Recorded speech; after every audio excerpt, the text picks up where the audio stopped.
Welcome to the Tom Woods Show, episode 387. We're talking about rights today. What are rights? What are your rights? Where do they come from? How can you defend the idea of rights? And do rights extend to animals?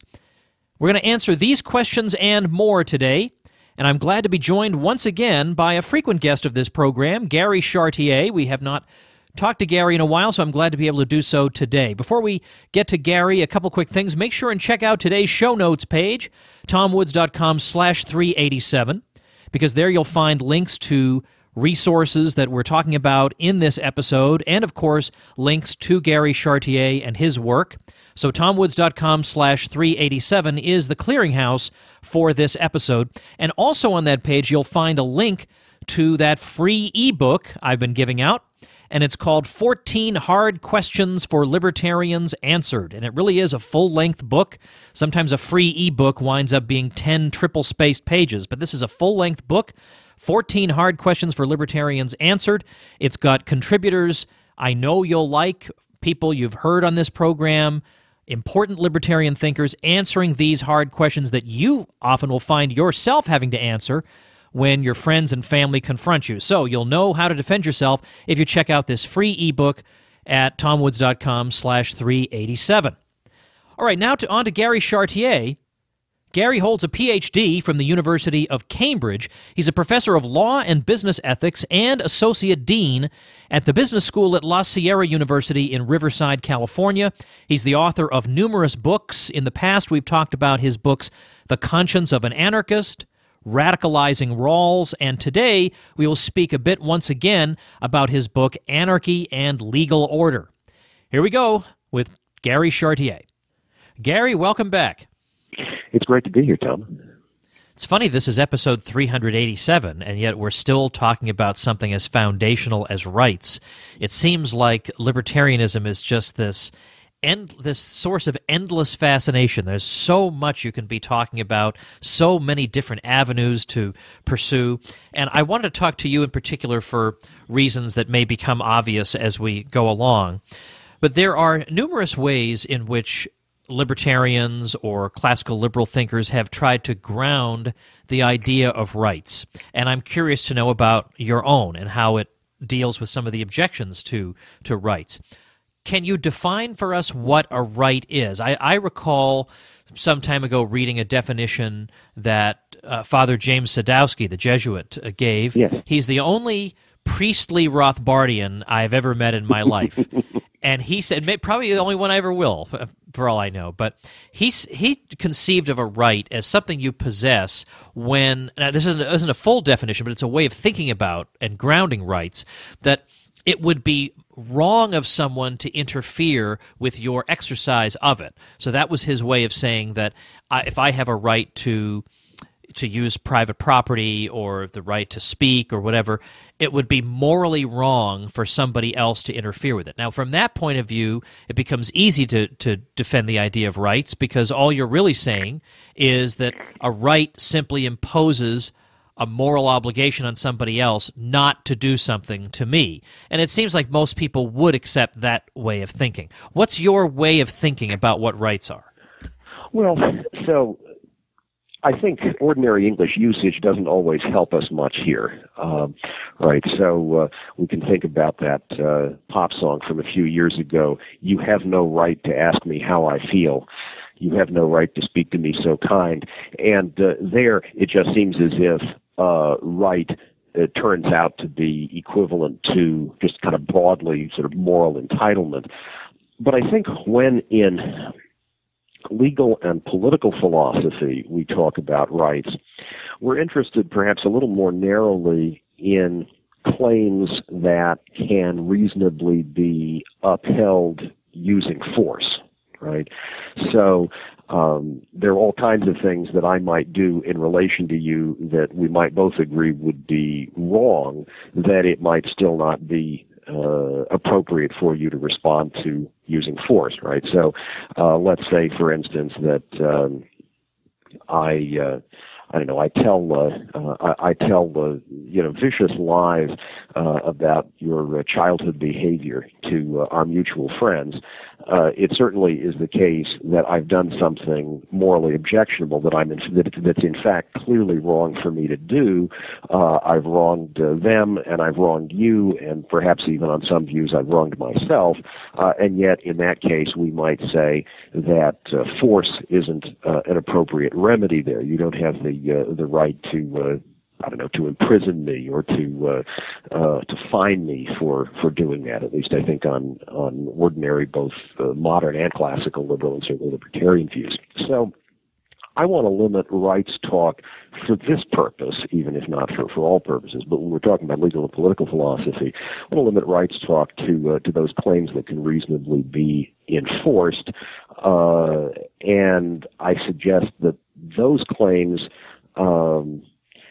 ought to be distinguished from others because they are precisely claims that have to do in the first place with our bodies and our justly acquired property. So if force involves in one way or another restraining people's bodies and their use of their possessions, then I think we ought to limit the use of force in those cases to instances in which bodies and justly acquired property are being interfered with. Now, we can go on to talk about what the grounds for that might be, but you asked about how we might want to define rights talk. So I want to limit rights talk in this case to claims with regard to bodies and justly acquired possessions that can be enforced in ways that involve, again, how we treat bodies and how we treat property. All right. So going from here, I do, in fact, want to talk about how we would defend this idea of rights and where it would come from. Of course, there are, as we've said, there are numerous ways this has been tried. And, to be perfectly honest with you, I'm not entirely happy with really any of them. And I'm making a confession here to all the listeners, but sometimes people ask, well, is there anything weak in libertarianism or anything that you wish could be more robust? And so I want to be honest and say that I don't find a lot of the rights discussions to be preposterously implausible. It's just that I don't find a lot of them to just sweep me away by the sheer logic of them, or that if I weren't already a libertarian, would I really be persuaded by them? I'm not entirely sure. So I'm interested in the Gary Chartier approach to this. Yeah, thanks, Tom. So I'm quite sympathetic to the approach to thinking about rights that we might derive from the new classical natural law theory that's been developed by some very, very sharp contemporary thinkers in the tradition of Thomas Aquinas. I don't endorse anything and everything that folks in that tradition say, but I'm very taken with some aspects of their approach. And so this is an approach that begins with the recognition that people flourish in a whole range of ways. Well-being has a whole diverse array of aspects or dimensions, and reasonable action is action that takes appropriate account of the various ways in which both agents and those affected by their actions can flourish, ways in which their lives can go well or go not so well. So we might think about a broad range of aspects of well-being, including life and knowledge and practical reasonableness and play and friendship and religion and aesthetic experience and some other things. So the key recognition then is that part of the way in which my own life goes well is that I need to take appropriate account, again, of my own flourishing and the flourishing of those whose flourishing is affected by my actions.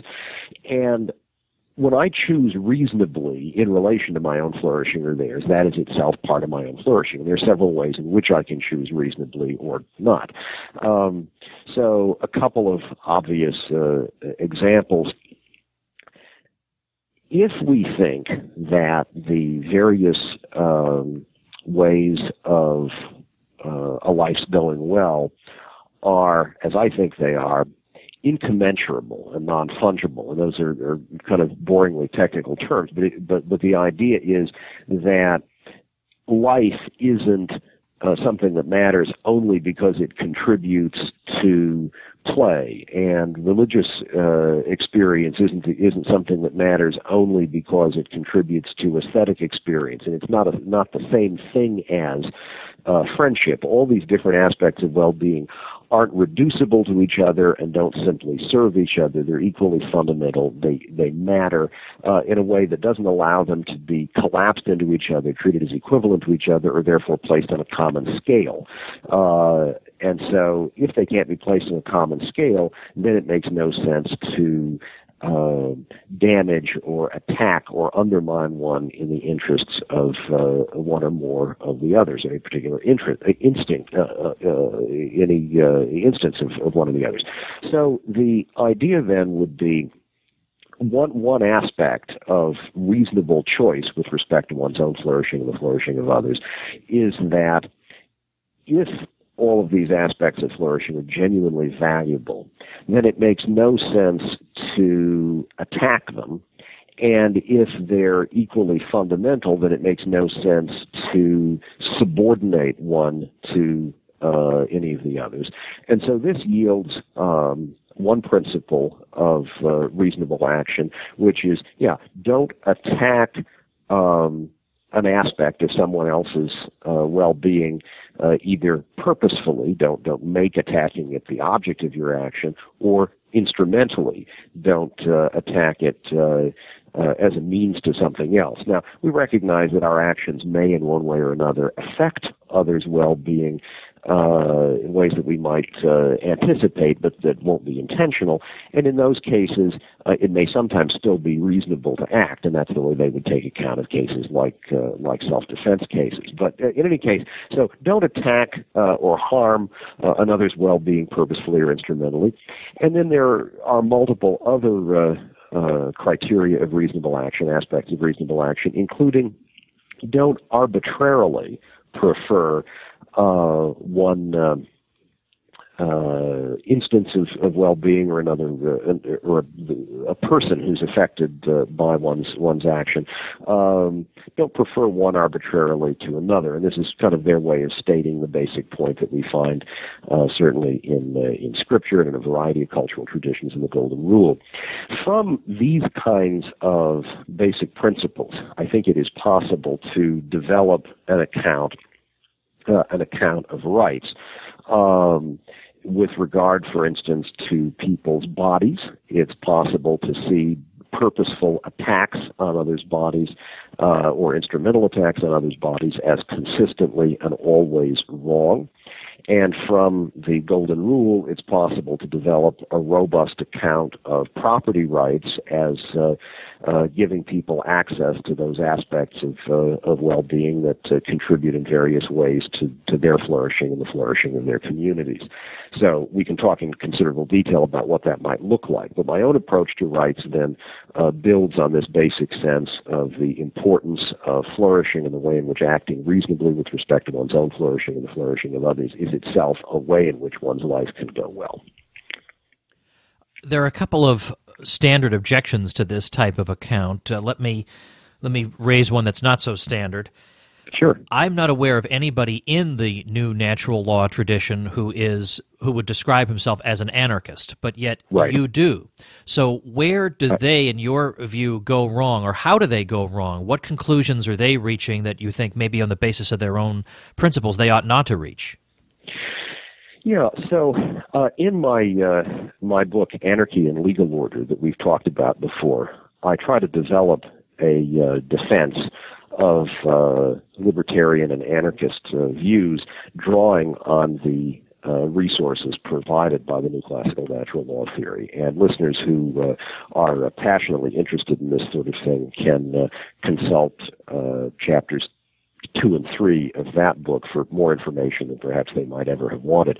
But in brief, what I would say is that the new natural law theorists seem to be insufficiently appreciative, first of all, of the possibility that social order can be maintained on a bottom-up basis. I think they tend to assume that solving coordination problems and otherwise fostering social order requires the action of something like Leviathan. And so I think they make a mistake in failing to recognize the real capacity for bottom-up grassroots social self-organization. Another way in which I think that their approach ought to be nuanced and could be nuanced in ways rendering it more hospitable to anarchism of the sort that you and I would embrace, is that while they do have a sense of the value of property rights, I think their conception of property rights allows for a great deal of interference on the part of state actors and others, kind of in a systematic way, or at least it would seem to, given the way they state it, and I think the way in which they sometimes work things out. And so what I've tried to show is that we can get a more robust conception of property rights using their general approach than a more robust set of standards probably than ones that they're initially inclined to endorse. So there might be other factors. I think, on my view, for instance, they tend to favor interference with personal liberty, sometimes in ways that reflect their preference for a retributive account of justice, about which I have some doubts. But I think probably the failure to see the possibility for spontaneous bottom-up social self-organization and the view of property rights would be among the crucial areas where I think their view ought to be nuanced. How do the new natural law theorists deal with the so-called is-ought objection of David Hume? If you were really following in the Aristotelian and Thomistic tradition, I think you would say it's a non-problem. But how do they, because they would say that you're jumping from an is to an ought. You're saying that this is the nature of human beings. They require such and such for flourishing. Therefore, we ought to do such and such. Hume claims that that's an invalid leap. How is that addressed? Yeah, so the new natural law theorists, as you will know, have tended to joust with older, kind of more traditional Thomist thinkers on just this point, that traditional Thomism has tended to emphasize the importance of building from a rich conception of human nature to an account of ethics and political theory. And the sense has been that you can start with an essentially descriptive account and get from there to a set of normative judgments.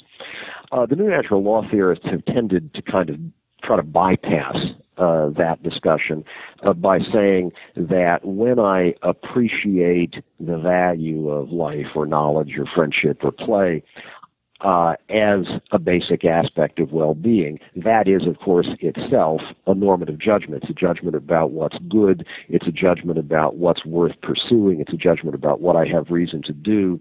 And their view is, I start from there. I'm starting, as it were, from an ought judgment, and therefore my other normative judgments can be logically defensible because I'm beginning from a normative judgment and moving on to other normative judgments. So they attempt to meet Hume's challenge then by saying that we can indeed have kind of basic non-inferential knowledge of what's good, and that's where we start. I also want to throw at you an objection that I see among some libertarians that would run something like this, and it's not just libertarians. It would be the claim that rights can't really exist, that there can't really be such things because, after all, look at this example over here of this person who just got beaten to a pulp, or look at the state of nature where people are, at least in the standard account of the state of nature, people are victimized repeatedly. This goes to show either that there are no such things as rights, or that they are conventions, or that they require the state in order to exist. So is that just confusion? How do you respond to that? Yeah, so, it seems to me that saying that somebody gets beaten up, and that this shows that there aren't rights is sort of like saying that somebody writes down 2 plus 2 equals 5, and it therefore follows that there are no mathematical truths, right? So, on my view, to say that there's a right, to say that I have a right against you of some sort, is to say that you have a good reason, and presumably ordinarily a decisive reason, to behave in a certain way in relation to me. And whether or not you acknowledge that reason is another matter entirely. Rights talk doesn't purport to be causally efficacious. The claim is not that if you have a right, then there's some kind of guarantee, a sort of physical guarantee that that right won't be violated. To say it's just, I think, a conceptual confusion to suppose that if rights are not respected, they must not exist, because rights talk is talk about the kinds of reasons people have, not necessarily a kind of description of how they can always be counted on to behave. Now, I notice you talk about about actions that would involve the invasion of somebody else's body, and you may know that Stephan Kinsella has often preferred the term body ownership to what he considers the more confusing and clunky self-ownership. I've noted in libertarian circles that there has been, among libertarian philosophers anyway, a kind of either a backing off from the idea of self-ownership and or the non-aggression principle, or rewording it in a different way. But it seems to me that what you're describing, that you've derived from the new natural law theorists, it really does arrive at the non-aggression principle anyway, just through a different route. Yes, I think that's right. I think that talk about self-ownership and talk about non-aggression can be defended in this way, and I do try to spell this out in Anarchy and Legal Order in some greater detail. I think that obviously there are puzzles that are raised when we use the language of self-ownership, and somebody who just tries to take the language literally and out of context can perhaps push us in absurd directions in one way or another. But I think that the language of self-ownership and non-aggression can serve as a very useful way of summarizing the conclusions that I believe we can defend regarding the importance of respecting others' bodies and respecting others' property. It may be possible for us to work out in some greater detail. I mean, I think sometimes people act as if they can simply talk about self-aggression or about non-aggression or self-ownership, and that is an argument stopper, that immediately solves all the problems. I think it's better to see those as summaries of conclusions we can reach after doing a fair amount of careful logical spade work. But I think if we do that spade work, we can get to those kinds of conclusions, as I try to suggest in my book. Bearing in mind that you are not a specialist in this area, and I don't want to put you on the spot, nevertheless, I was intrigued by the section in your book, Anarchy and Legal Order, that deals with animals. And it is of particular interest to me because I have one of my 5 daughters who's about to turn 12, she's an animal lover. She volunteers at the local humane society, all that sort of thing. She donates her own money to causes for humane treatment of animals and so on. And so she was wondering if I could talk about this subject on the show. And I think the traditional way that we've seen libertarians deal with this question is to say that human beings probably have a moral obligation to be humane in their treatment of animals, but that animals don't have rights. What is your thought on that? Well, so I think as you rightly suggest, I'm not an expert. I've written just a little about this, and I certainly recognize that other libertarians probably have more and more interesting things to say. As I mentioned to you in an exchange we had earlier, I'd really want to encourage people, for instance, to check out the work of Stephen R.L. Clark, an English anarchist and libertarian philosopher who's written several books on this topic, notably The Moral Status of Animals. But on my view, when we think about respect for other humans' bodies and indeed other aspects of their well-being. We do so because we recognize that there are genuine aspects of their well-being that we also acknowledge are aspects of our well-being, and that it really does seem irrational to acknowledge that life matters when it's my life, but that I can just dismiss that as insignificant when it's yours. There's obviously a lot more to be said about that. I don't want to trivialize a complex discussion, but I think that when we observe at least some non-human animals, we see ways in which their lives go well, which again are, I think, recognizably real, precisely in part because we can discern in them commonalities with our own. And this is sometimes spoken about as a variant of what's called the argument for marginal cases. And so the idea is that we acknowledge that we ought to respect vulnerable and sometimes in one way or another limited humans who exhibit perhaps few of the characteristics that we associate with fully flourishing human existence in one way or another, perhaps physically or mentally, and yet we say, we're not going to write them off. We regard them as still, there's still some ways in which their lives can go well that we recognize as real, and we take those seriously. And it seems as if this is true with, in the case of a number, at least of non-human animals, that to say that life or friendship or other aspects of human well-being, play, matter, it's hard not to acknowledge that those same aspects of well-being seem to be evident in the lives of at least some non-human animals. Now, obviously, there are accounts of rights in accordance with which a right has to be actively claimable in order to be worthy of respect. Right, and that would be the traditional Rothbardian dismissal of animal rights, that the antelope doesn't go into court, suing the attacker.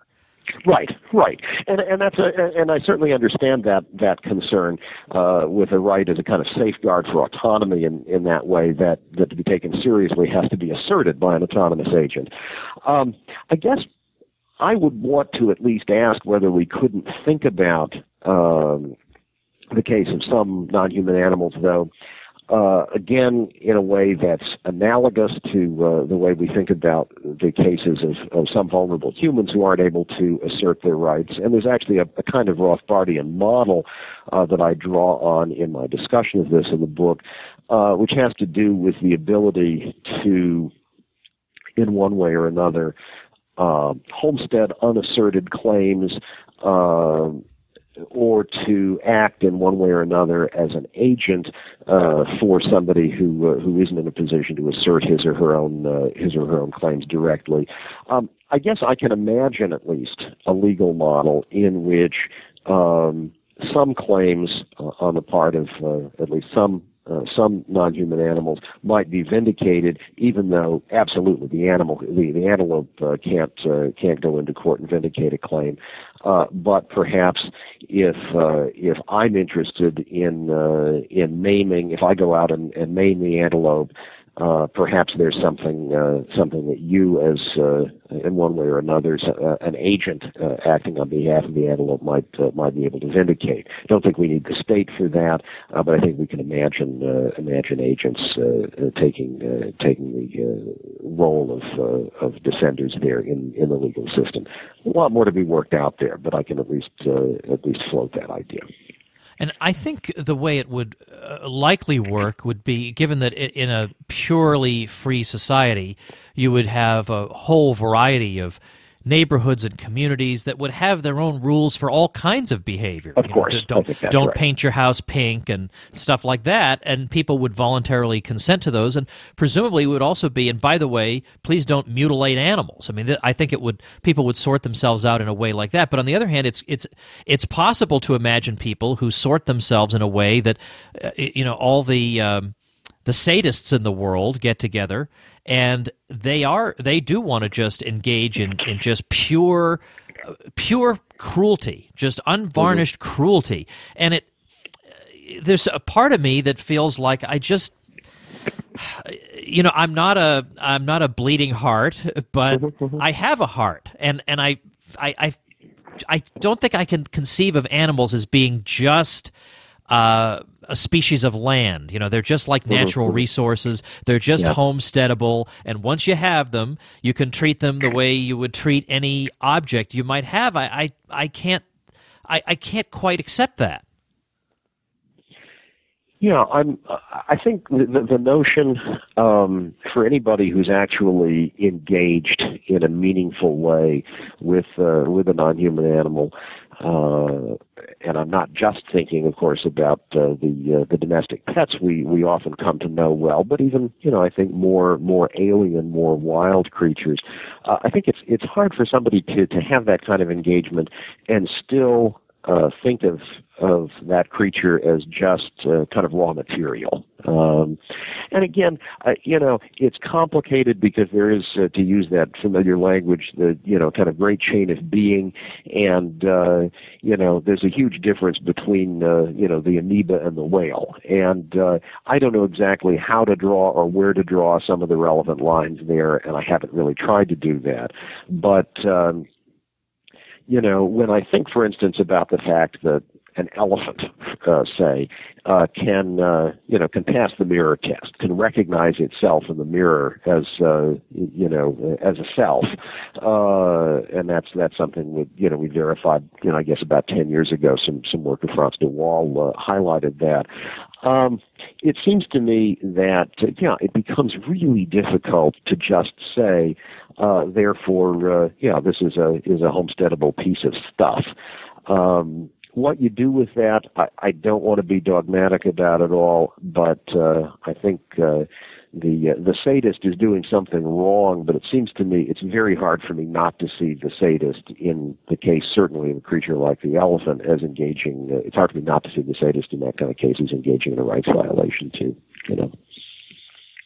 Yeah, see, as I talk this out with you, Gary, I'm shifting kind of toward you on this, which I didn't really expect to happen.